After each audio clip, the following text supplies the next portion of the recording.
Most companies only consider filming a product once it's been finished, finalised and made. But by then, the interesting part might have already happened.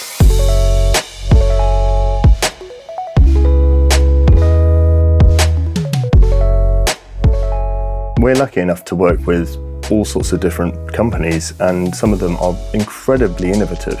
You'll see step changes in how they're approaching their market or maybe their customers and developing those products around them. But that process of development is seldom thought of. People talk about it, but it's rarely captured authentically. But the way that you go about that is really where that company would add value.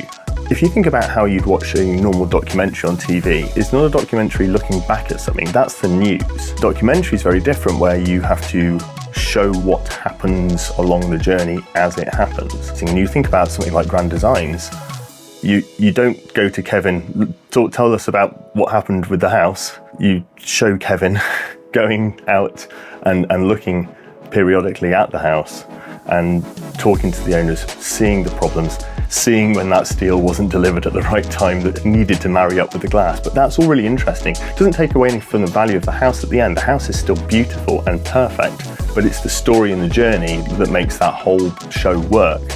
So why can't we apply that to corporates and product development in the commercial space? And I can't really see a reason. Apart from risk, there's lots of times where products just don't see the light of day for whatever reason. And yeah, of course you've got to be careful about intellectual property, but all of that can be dealt with if thought about carefully and you have those discussions. And if people were to take this approach of the looking as it happens rather than the looking back, it really shows your customers or shows your public or whoever your stakeholders are how you think and ultimately how they bring value. Identification of those projects can be tricky. Who's saying, that one there is worth focusing on. That one there aligns with how we want to be seen. But if the people inside the business are armed with that context, I think some really clever decisions can be made really early on to identify which one is worth it.